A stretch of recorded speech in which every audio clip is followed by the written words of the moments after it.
Our podcast since 2010 has hosted photographers of different reputations, from big names to up-and-comers. The mission of Discorsi Fotografici has always been precisely to give voice to anyone who can tell about photography, about expression, about passion for important stories.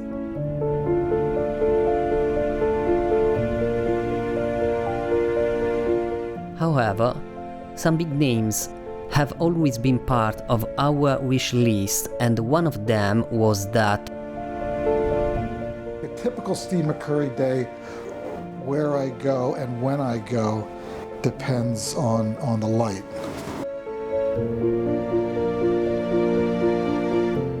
Thanks to Eolo Perfido and Antonella Catanese, during a recent hot romance Sunday, we were able to fulfill this dream, having had the opportunity to spend quite a bit of time together with the photographer of the Afghan girl.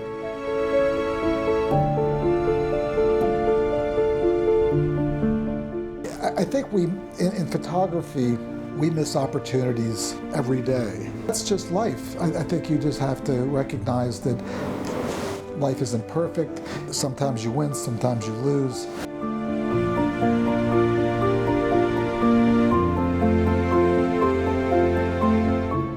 not only interview then, but also moments of conviviality that better made us know the kind, character, humanity and professionalism of a man who marked the history of photography and changed it forever.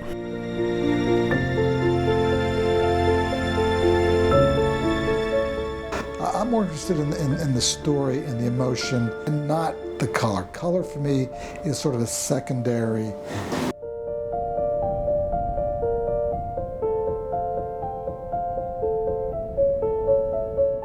The following is the interview in English with Steve McCurry.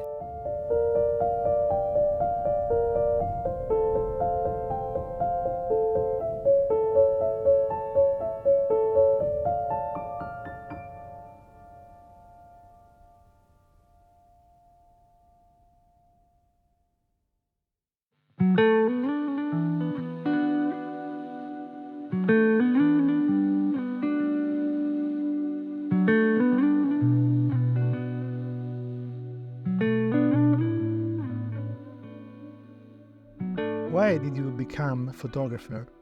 How did your personal history of photography come about?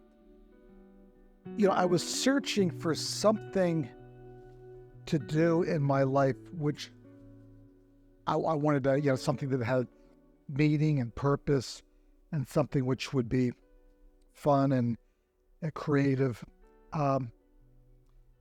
So I always loved to travel from a young age. And I also loved film. So I studied filmmaking in the university, and I decided, well, what if I combine those two loves, those two passions, travel and film photography? So that was kind of my plan. I kind of left the filmmaking behind because it was a bit too, it was too, it's too much work. It was too much pre-production and post-production and editing and sound and all these different things. Whereas with the still camera, you literally would just get your camera, a few rolls of film, and just walk out on the street. No plan. You were free. You were by yourself. It was kind of, that you're catching these serendipitous moments. So it was spontaneous, no script.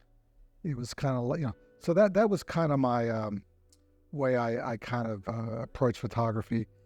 And I went to India on a short trip, but ended up staying for 2 years. I literally lived in India for 2 years without coming home. That was really how it kind of started. I had lived in Sweden for a few months, lived with a family. They were interested in photography, and that was sort of, I became interested in sort of the street photography approach at that point. And I walked around Stockholm for weeks just photographing just life on the street. So it was great fun. What does a typical Steve McCurry photographic day look like? I think a typical day when I'm working, I think a typical Steve McCurry day when I'm out on, working someplace, I generally try and get out very early in the morning. That's if there's bright sun. I'll be out maybe at sunrise, get out very early. And I'll walk around and I'll work until sort of maybe from 6 a.m. to 9:30. Maybe take a slight break. And then from, depending on the light, from sort of 9:30, 10 until lunch, I'll go inside someplace, maybe it's a market, a temple, a school, a hospital, a mosque or monastery. So I'm inside of kind of a muted light, kind of a soft light. And then I'll take a break at lunch from maybe 11:30 till 2:30, maybe slowly get back on the street around 3. And I'll be out there for about 3 hours. It's kind of a 3-hour, session. So I think that's a good time for maybe 3 to 6:30 out on the street. So I think that's a kind of a typical day. If it's cloudy or raining, I might get out an hour or two later. It just depends really on the light and where I am. If I'm in a city or outside someplace, but so much of where I go and when I go depends on the light. In a world where each of us is addicted to hundreds of photographs scrolling before our eyes every day, is there still room for iconic photos? And I think that with all the literally billions of images that we're seeing, every day, I think that there's all this sort of noise out there with pictures or even with words. But I think that pictures which, touch you, pictures which are impactful, I think they're still going to rise to the surface. I think despite all the billions of pictures, I think those special, iconic moments will rise to the surface. But I mean, it's like, think of all the text messages and all the, words floating around. But I still think a great poem, a great screenplay, a great novel, short story will still capture our imagination, and it'll be separated from all that kind of noise out there. Does a photo, in order to become iconic, need a good story behind it, or is it enough just to be a good photo? I think the best pictures do have a story, have some emotion, some human element. I mean, can a great picture which is just about design or color, I think it needs to touch us. I think it needs to have some human connection in order for it to really capture our attention. I don't think mere design or graphics or color or shapes that interact is enough. I think that's important, but I think it's that story that's going to invoke some emotion, something that's sad or happy or surprising. I think they're the ones that will endure. Besides other photographers who may have inspired your work in the past, are there also writers who have contributed to your photographic expression? Well, I've read certain novels from certain writers. One writer who I gravitated towards in the beginning was Paul Theroux. He was an American novelist, travel writer. He wrote a book which greatly influenced me called The Great Railway Bazaar. And it was about train travel started in London, and he went through Europe through Asia, and then around back through, at that time, the Soviet Union, back to. So the way he had described his travels, it really brought it alive to me. And I thought that was great. But I think great writing, I think paintings and artists, you think of, Caravaggio, you think of, Renoir and Degas, a lot of the light and the emotion that some of these great artists have created, Goya with the drama. I think they have a great impact and influence on photographers in general.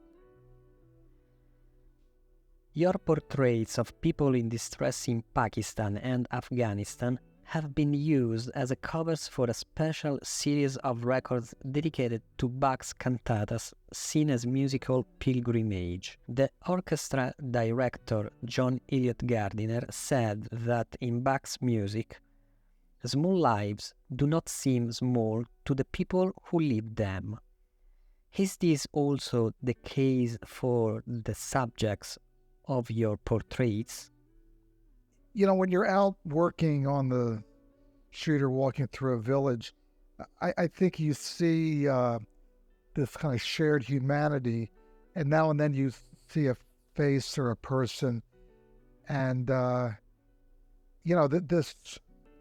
this fellow human, I think we can sort of see ourselves in them or recognize their story, what they've experienced in life. Maybe there's some pain or something which you identify with, which think, because we're all connected, and to recognize that connection and to kind of see your story kind of reflected in their face, I think is a profound experience. So if you think of a child and looking at that child and realizing that they have their whole life ahead of them, and seeing sometimes they're suffering and identifying with that, and know that I was there, I've experienced that, and I want to remember that face and that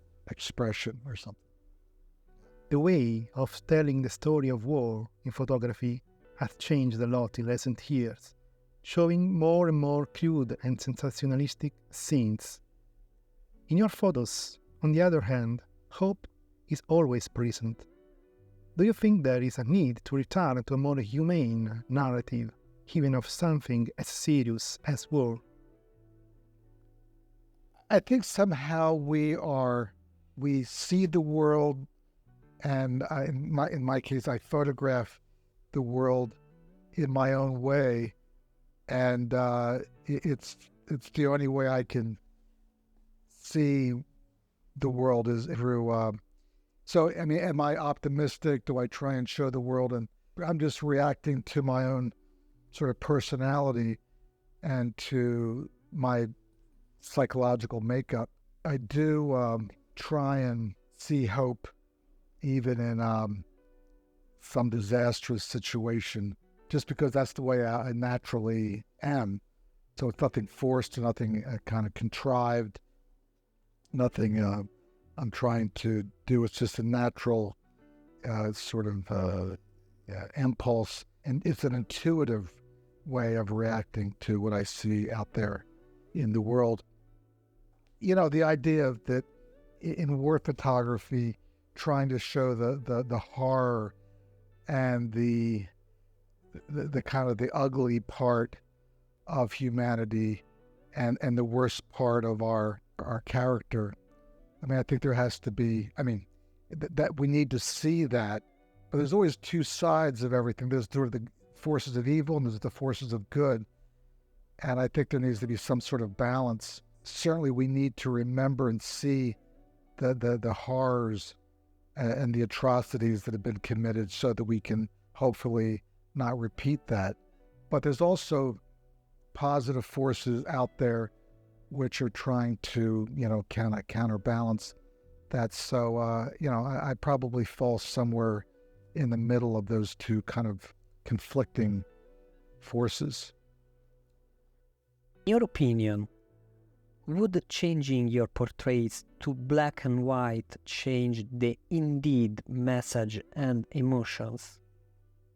Have actually, it's an interesting question, because I actually have gone through my work and converted literally hundreds of pictures from black and white, from color to black and white. I have photographed in black and white, but just as a kind of out of curiosity and as an experiment, I have converted a lot of my color to black and white. And I think that they still have the same force and power that some of the color has. I mean, sometimes color has too much information, and sometimes it's better to strip away the color so that it becomes more just centered on either the graphic design or the emotion, because sometimes color interferes with that. I've converted a lot of my work to black and white, and I think it still holds up. I think it's still strong. Of course, there are some pictures occasionally that are more about the color. It's sort of almost like a poetic approach to a particular scene, where the color becomes more the hero of the picture. But I try, and that's not really what interests me, is the color. I'm more interested in the story and the emotion, and not the color. Color for me is sort of a secondary. What changes and what remains the same in your approach to reportage photography, commercial photography, and other type of works? Commercial work and your personal work are usually very separate. Occasionally, there is some crossover. Occasionally between a corporate assignment and your personal work, there is some overlap, but not so much. Occasionally, a commercial assignment can be something that's more in your style and your approach. It really depends on the project, but usually it's a separate thing. The commercial thing is that has its own objectives and its own sort of approach, and it's kind of has its own problem to solve, and you're kind of focused on that. And at the end of the day, maybe there's you can find some situations with more of a personal approach, but I think they're really kind of separate. I wouldn't, and again, it really depends. It's kind of a case-by-case basis on what kind of a commercial assignment it is. As I said, sometimes there is an overlap, and sometimes there's like zero overlap. In your memories, what was the best photograph you did not take? The question of what was the best photograph I didn't make because I wasn't quick enough, or I didn't feel it was right, or whatever.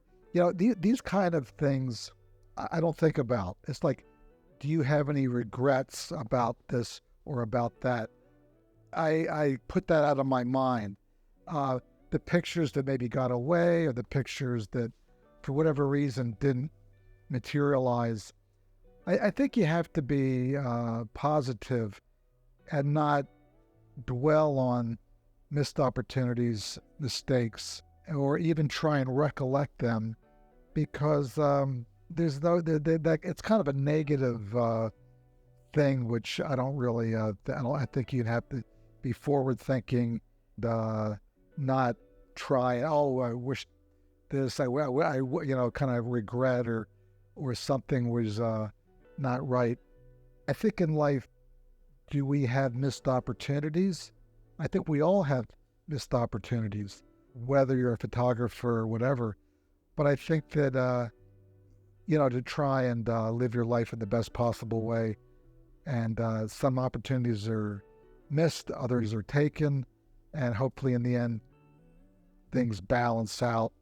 And but I never.